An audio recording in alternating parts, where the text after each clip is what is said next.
ताई, एक एक उद्योग महाराष्ट्राच्या बाहेर चाललाय आता. त्या संदर्भात काल एअरबस गेला, सॅफ्रॉन गेला आणि आता दूध संघ पण कमी करण्याचा प्रयत्न सुरू झालाय.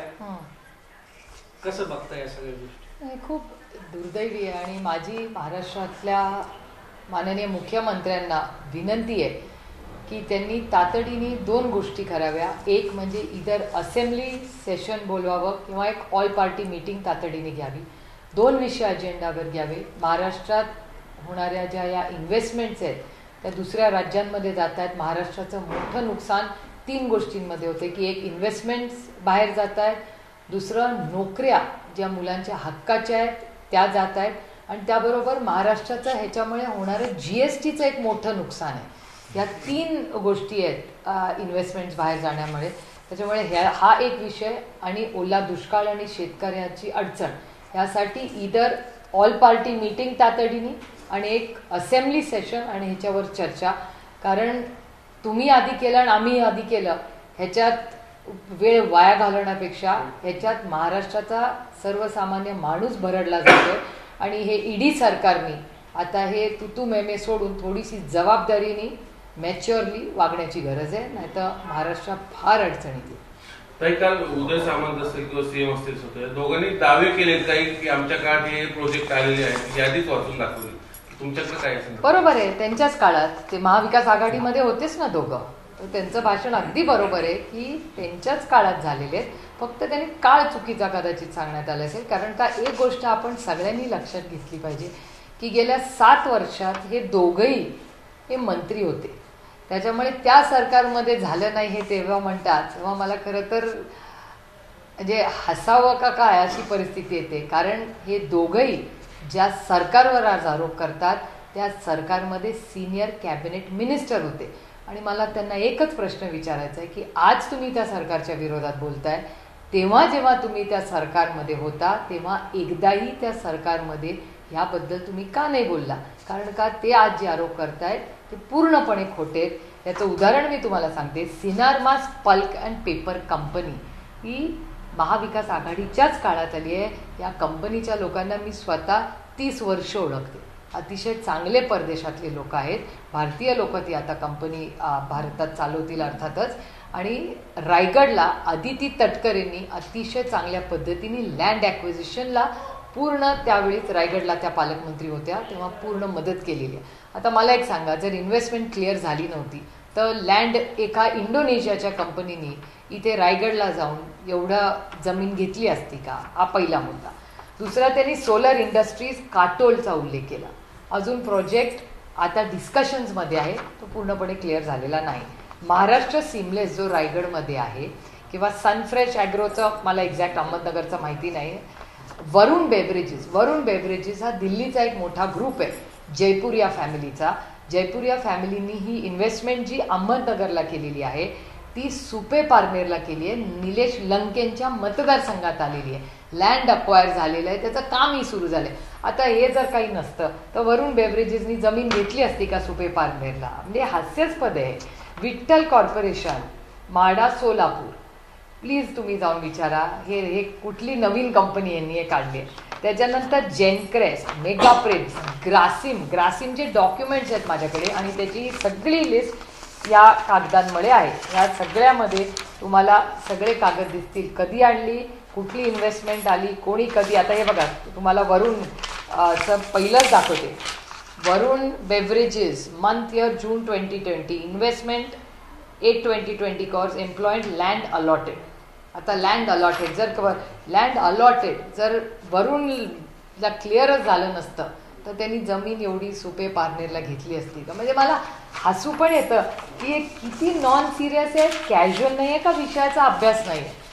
त्याच्यामुळे दुर्दैव आहे की महाराष्ट्राचं एवढं नाव खराब करतायत हे लोक. आणि दुसरी महत्त्वाची गोष्ट की ह्या इन्व्हेस्टमेंट्सची कालची जी कमी होती कमिटी होती ती इन्सेंटिव्हची कमिटी होती. एक गोष्ट आपण लक्षात घेतली पाहिजे की इन्व्हेस्टमेंट जेव्हा येते MOU साईन होतात, नंतर ती एक हाय पॉवर्ड कमिटीकडे जाते. हाय पॉवर्ड कमिटीनंतर माननीय मुख्यमंत्र्यांच्या अध्यक्षतेखाली इन्सेंटिव्हची एक कमिटी असते. ती इन्सेंटिव्ह कमिटी रेग्युलरली रिव्ह्यू करते. म्हणजे एखाद्या वेळेस असं होतं की एक प्रोजेक्ट येतं, त्याला एखादा सेंट्रल गव्हर्नमेंट किंवा फॉरेस्टचं क्लिअरन्स आलं नाही तर ते इन्सेंटिव्ह वर्कआउट करावे लागतात.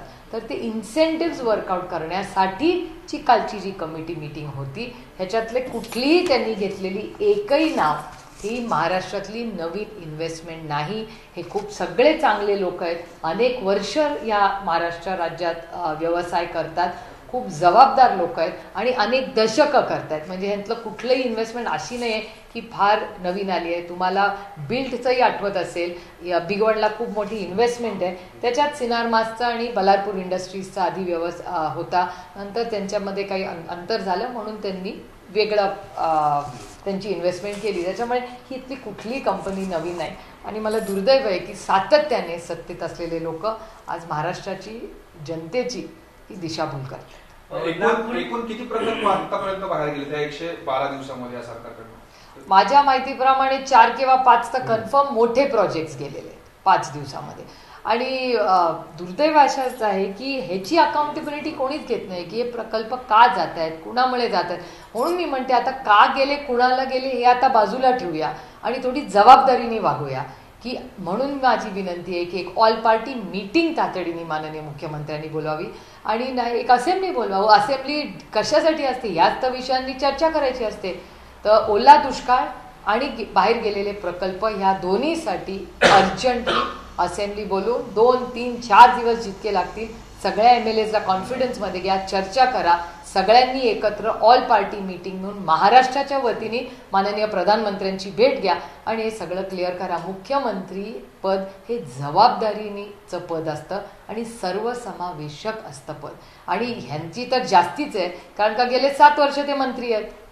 कुणाचंही सरकार असो, ते देवेंद्रजींच्या पण वेळीच ते मंत्री होते, उद्धवजींच्या वेळीच पण ते मंत्री होते आणि आता स्वतःच मुख्यमंत्री आहेत. त्याच्यामुळे 7 वर्ष सातत्याने महाराष्ट्रामध्ये सिनियर कॅबिनेट मिनिस्टर असताना आज हे जे आरोप प्रत्यारोप होत आहेत हे महाराष्ट्राच्या रेप्युटेशनसाठी हे अतिशय दुर्दैवी. आणि ह्याच्यात नुकसान त्यांचं होणारच नाही, कारण का ते ED सरकार आहे, पण ह्याच्यात भरडला जाईल सर्वसामान्य माणूस. ताई, नितीन गडकरींनी एक ट्विट केलंय, नागपूर ते पुणे 8 तासात प्रवास शक्य आहे. काय कसं बघता या सगळ्या? तर मी स्वागत करते. नितीनजी अतिशय एक जबाबदार आणि चांगले मंत्री आहेत आणि महत्त्वाचं आहे ते पारदर्शकपणे काम करतात. ते कधी आरोप प्रत्यारोपाच्या भानगडीतच पडत नाही. Is a doer. ते उठतात आणि कामाला लागतात. कोणी काय केलं याची वाट बघत बसत नाही की तू हे केलं ते नाही केलं. ते उठतात, चांगली कामं करतात आणि त्यांच्यात आणखीन एक खूप मोठा आणि चांगला गुण आहे की ते सर्वसमावेशक आहे. ते सगळ्यांना घेऊन जातात. तुम्ही पार्लमेंटमध्ये या, कुठलाही खासदार त्यांच्या विरोधात बोलणार नाही, कारण का ते पक्ष बघत नाहीत. ते भारताचं आणि महाराष्ट्राचं आणि ज्या राज्याचा तो खासदार असेल, लोकप्रतिनिधी असेल, त्याचं भलं पाहतात. म्हणजे 8 तासात हे शक्य होईल का नागपूर ते पुणे? त्यांनी त्याचा अभ्यास केलाच असेल, त्याच्यामुळे त्यांनी काहीतरी रिसर्च केला असेल ना त्याच्यावर. या सरकारनं मागही जे यांच्या विरोधात बोलायचे, त्यांना हात टाकलं जायचं किंवा आरोप व्हायचे, आता ती शृंखला अगदी संजय राऊत आज गेले, आता किशोर पेडणेकर बोलत होते, त्यांनाही टार्गेट केले जाते, पुन्हा सोमय्या पुढे येऊन ते सगळ्या गोष्टी करतात. मी कसं, मला काही आश्चर्य वाटत नाही, कारण का त्यांच्यात ह्या बाबतीत कन्सिस्टन्सी आहे. जेव्हापासून सत्तेत आले, विरोधात बोलला की त्याच्यावर काही ना काहीतरी ऍक्शन होते. त्याच्यामुळे ह्या एका बाबतीत, बाकी ते सगळे युटर्न्स घेतात, पण ह्या बाबतीत ते कन्सिस्टंट आहे की विरोधात बोललं की त्यांना काहीतरी त्रास किंवा आरोप होतातच. त्याच्यामुळे मला काही त्याच्यात आश्चर्य किंवा नवीन वाटत नाही. आणि आणखीन एक युटर्नची गोष्ट तुम्हाला सांगते की आजच 2-4 दिवसापूर्वी त्यांनी सत्तेत आल्यानंतर सगळ्या गोष्टी एन ब्लॉक स्टॉप केल्या होत्या आणि त्याच्यात MIDCनी जे प्रोजेक्ट्स इन्व्हेस्टमेंटसाठी दिले होते त्यांना पण त्यांनी स्टॉप केले होते. आता त्या सगळ्यावरची बंदी त्यांनी उठवलेली आहे. त्याच्यामुळे आता हे सगळ्या इन्व्हेस्टमेंट ज्या येणार होत्या आणि त्याच्या पूर्णपणे काही कारण नसताना त्यांच्यावर जी बंदी घातली होती ती आता या ED सरकारने उठवली आहे. त्याचं मी मनापासून स्वागत करते. देर आहे दुरुस्त आहे. नाही, बच्चू कडू ज्या पद्धतीने आरोप करतात ते कशा पद्धतीने बघताय तुम्ही? 50 कोटी संपूर्ण अशा पद्धतीने आरोप होतात. शेवटी मुख्यमंत्री उपमुख्यमंत्र्यांना दोघांची मध्यस्थी करावी लागते. मला वाटत नाही की बच्चू कडू आरोप करतायत, ते त्यांच्या वेदना म्हणतायत. आणि मला आनंद वाटतोय की ह्या महाराष्ट्रामध्ये आजही सत्तेत असलेलं कोणीतरी संवेदनशील राहिलेलं आहे. कारण का इतकं असंवेदनशील वागणं गेले मी 100 दिवस बघतेय की मला आनंद वाटतो आणि मी मनापासून त्याचं स्वागत करते. कारण का लीडरशिप कुठल्याही पद्धतीची असू दे त्याच्यात संवेदनशीलपणा असलाच पाहिजे. आणि 50 खोकेचा जेव्हा आरोप होतो आजपर्यंत त्यातल्या कुठल्याही नेत्याने तो नाही म्हणलेला नाही. एका तर मंत्री तर असं जाऊन म्हणाले, तुमच्याच चॅनलवर मी पाहिले की अरे तुम्हाला हवेत का, म्हणजे त्यांनी आणखीनच ऑफर दिली. आणि काल का आज मी एका TV चॅनलवरच पाहिलं की एक वरिष्ठ मंत्री असं म्हणाले, असं आम्ही करू शकतो का हो का नाही तुम्ही सांगायचं. तिथे पण क्वेश्चन मार्क, कन्व्हिक्शन नव्हतं म्हणताना की आम्ही गेले. त्या मंत्र्यांनी असं म्हणलं असतं ना की आम्ही घेतलेच नाही, आमच्यावर खोटा आरोप, ठीक आहे. पण ते प्रेक्षकांनाच प्रश्न विचारतायत की आम्ही पैसे घेतले असतील का. अरे आम्हाला काय माहिती, लोक म्हणतायत तुम्ही डिनाय करत नाही. म्हणजे आणखीन त्यांनी त्या मंत्र्यांनी इस्टॅब्लिश केलं की हो त्यांनी पैसे घेतले.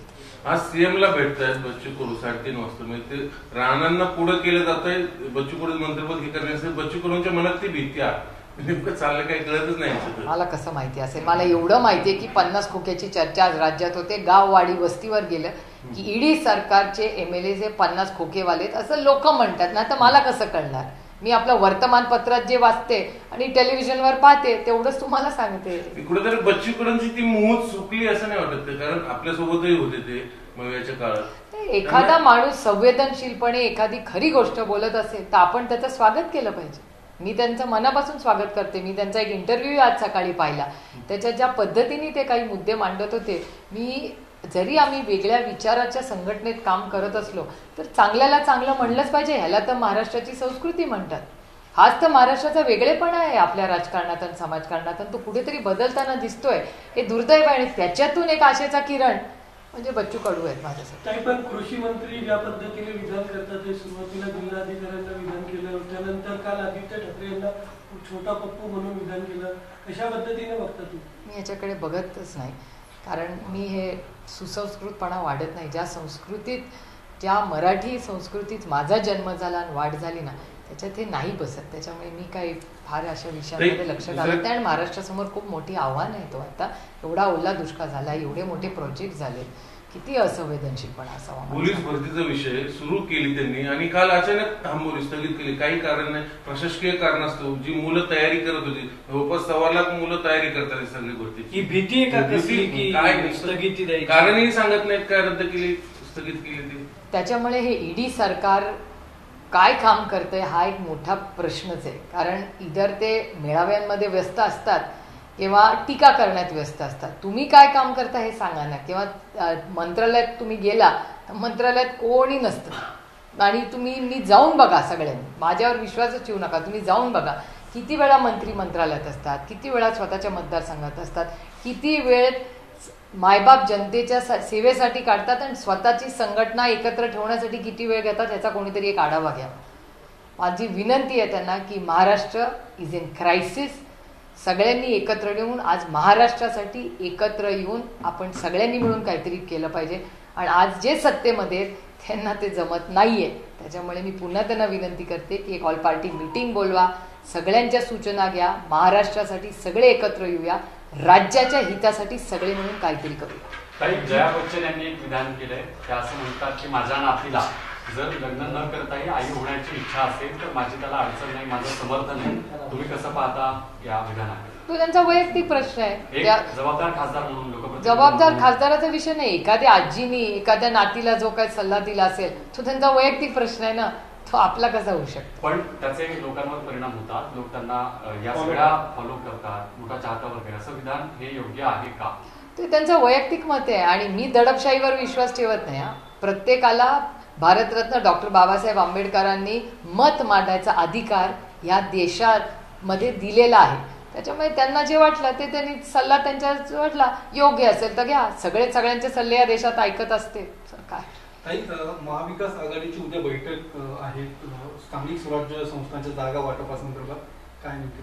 नाही, चांगलं आहे. आम्ही सगळेच नेहमी भेटत असतो, चर्चा होत असते. त्यामुळे फार तुम्ही त्याच्याकडे म्हणजे काय काय आता शिस्त आहे वगैरे असं नाही. खूप मोठी आव्हानं आज राज्यासमोर आहेत. हे सगळं म्हणजे इलेक्शन तर होतच राहतील, पण ओला दुष्काळाचं खूप मोठं आव्हान आपल्यासमोर आहे. महागाई प्रचंड वाढते आहे आणि या प्रोजेक्ट्सचा जो इश्यू आहे हे खूप अतिशय महत्त्वाचे विषय आहेत. त्याच्यामुळे महाविकास आघाडीने तातडीने भेटून याच्यावर चर्चा करून मलाही कळलं की ते गव्हर्नरलाही भेटायला जाणार आहेत. त्यामुळे सगळ्याचा फॉलोअप विरोधक म्हणून नाही, पण महाराष्ट्रावर प्रेम करणारे लोक म्हणून आमची नैतिक जबाबदारी आम्ही हे सगळं करतो. ताई, सहकार संपवण्याचा प्रयत्न केंद्र सरकारपासून सुरू आहे. आता दुग्ध संस्था जे आहेत ते संपवण्याचा प्रयत्न सुरू आहे. दूध संघाची बैठक आहे. असं त्यांचं म्हणणं आहे की गुजरात आणि कर्नाटक महाराष्ट्राचं दूध जे आहे ते पळवतंय, ज्यादा रेट देतंय, त्यामुळे ती कॉम्पिटिशन करणं शक्य होत नाहीये. त्यामुळे एक एक उद्योगापाठोपाठ आता दूध व्यवसाय पण संपवण्याचा प्रयत्न सगळा सुरू आहे का? हा प्रयत्न नाही, हा डाव आहे. कारण सातत्याने सहकार चळवळ जी कैलासवासी यशवंतराव चव्हाणांनी सुरू केली त्या काळामध्ये, त्याच्यात शेतकरी मोठा झाला. कर्नाटक, गुजरात, महाराष्ट्रात खूप चांगलं काम अनेक नेत्यांनी पुढे नेलं. कैलासवासी वसंतदादा असतील, अनेक लोकांनी खूप ह्याला म्हणजे ओनरशिप ती सेंट्रलाइज नाही डिसेंट्रलाइज व्हावी अशी सहकार चळवळ आहे. त्यांनी त्याच्यात काही चुकीची झाले असतील, नाही असं नाही, पण जास्ती कामं ही चांगली झालेली आहेत सहकार चळवळीत. चांगल्या बँका आहेत. म्हणजे PDCC बँक महाराष्ट्रातली, पुणे जिल्ह्यातली ही PDCC बँक ही पुणे जिल्ह्यातली सगळ्यात चांगली बँक नाही, ही आशियामधली टॉप परफॉर्मिंग बँक आहे. असे अनेक उत्तम साखर कारखाने आहेत, अनेक स्पिनिंग मिल्स आहेत, अनेक मी तुम्हाला उदाहरणं देऊ शकते. दूध संघ अतिशय उत्तम चालतात. त्याच्यामुळे खूप चांगलं काम महाराष्ट्राच्या माध्यमातून जनतेने ओनरशिप घेऊन ते केलेले आहे. त्याच्यामुळे जे स्वप्न कैलासवासी यशवंतराव चव्हाणांचं होतं की सत्तेचं विकेंद्रीकरण व्हावं, त्या बरोबर विरोधात आज केंद्र सरकारने आहे ते महाराष्ट्र सरकार करतंय की सरकारची सगळी सत्ता जी आहे ती सेंट्रलाइज करते, डिसेंट्रलाइज नाही. जे आमचं धोरण होतं, जे चव्हाण साहेबांची इच्छा होती आणि त्यांनी आम्हाला दिशा दिली होती. ताई, दिवाळी झाली पण अजून देखील आनंदाचा शिधा नागरिकांपर्यंत पोहोचला नाही, त्यामुळे खूप असंतोष आहे नागरिकांमध्ये. काय सांगा? कदाचित फोटो राहिले असतील, त्याच्यामुळे उशीर झाला असेल. कारण का ते गरिबांसाठी नव्हतं, स्वतःच्या फोटोच्या पब्लिसिटीसाठी. हे दुर्दैव आहे. खरं तर मला असं बोलायला आवडत नाही, पण दुर्दैवी आहे की ह्या गरीब माणसांची चेष्टा या ईडी सरकारने जी लावली आहे आणि त्या फोटोमुळे अनेक ठिकाणी ते पोचलेले नाही आहेत, हे दुर्दैव आहे आणि महाराष्ट्राला न शोभणार. केसरकर सारखे मंत्री म्हणतात की नाही तुळशीच्या लग्नापर्यंत दिवाळी असते, त्यात काय पोहोचतील, हा काय प्रकार? सातत्याने त्यांचं सगळं वागणं हे असंवेदनशील आहे आणि ईडी सरकारकडून दुसरी काय अपेक्षा करणार आपणच अपेक्षा करणं ही आपली चूक आहे असं मला वाटायला लागलं. ताई, सगळ्यात महत्वाचं म्हणजे शेतकऱ्यांची दिवाळी ही मुख्यमंत्र्यांनी बांधावर जाऊन करायला पाहिजे होती, मात्र शेतकरीच मुख्यमंत्र्यांच्या बंगल्यावरती येऊन दिवाळी साजरी करतात. हे शेतकऱ्यांच्या भावनाशी खेळणं वाटत नाही. माझ्या या ईडी सरकारकडून काही अपेक्षाच नाही आहेत. कारण का असंवेदनशीलपणा रोजच ते स्वतःच्या कृतीमधूनच दाखवतात. त्याच्यामुळे मला काही या सरकारबद्दल म्हणजे माझ्या अपेक्षाही नाहीत, नाराजी पण नाही. आणि मी अनेक वेळा दिल्लीमध्ये बोलायचे की तुमसे नाराज नाही हूं मैं, हैरान हूं मैं. त्याच्यामुळे नाराजीच्या पलीकडे हे सरकार पोचलेले आहे. आता मी हैरान झाले की बाबा अजून काय काय हे ईडी सरकार आपल्याला बघायला लावणार आहे, देवालाच ठाऊक. काही सातत्याने पुण्यात हेल्मेटला विरोध झाला आणि आता 10 महिन्यात 73 कोटी इतका दंड पुणेकरांवर सीसीटीव्हीच्या माध्यमातून दिला गेला. या अशा परिस्थितीत पुणेकरांनी नेमकं काय? मला असं वाटतं की पालकमंत्र्यांनी किंवा प्रशासनाने एकत्र मिळून आणि आम्ही सगळेच लोकप्रतिनिधी आम्ही पण त्याची ओनरशिप घेतली पाहिजे. आम्ही सगळ्यांनी मिळून हेल्मेट आणि रोड सेफ्टी म्हणजे सायरस मिस्त्रींचं झाल्यावरच आपल्याला सगळ्यांना वाटायला लागलं की अरे नाही बेल्ट लावायला पाहिजे. एखादी घटना होते त्याच्यानंतर आपण एक रिॲक्टिव्ह करतो, आपण रिस्पॉन्ड करायला शिकायला पाहिजे, रिॲक्टिव्ह नाही राहायला पाहिजे. त्यामुळे सुरक्षिततेवर चर्चा झालीच पाहिजे. अनेक वेळा मी मोटरसायकलवर बघते की ते वडील चालवत असतात, 2 मुलं, एक आई मागे बसलेली असते. आई मुलं हेल्मेट नसतात, फक्त वडील हेल्मेटमध्ये असतात. मला अनेक वेळा त्याच्यात असं म्हणजे मला नेहमी अस्वस्थता वाटते की आता यांची सुरक्षिततेची जबाबदारी कोण घेणार. त्याच्यामुळे रोड सेफ्टीबद्दल चर्चा झाली पाहिजे आणि लोकप्रतिनिधी म्हणून आम्ही सगळ्यांनी रोड सेफ्टीच्या बाबतीत कुठलंही राजकारण न आणता सुरक्षिततेच्या बाबतीत एक मताने आपण एक समाज म्हणून सगळ्यांनी काम केलं. पण ताई हेल्मेट विरोधी कृती समितीची मागणी आहे का जे कोविड काळात गुन्हे माफ झाले तसंच कोविड काळातील चलन देखील माफ करण्यात येईल.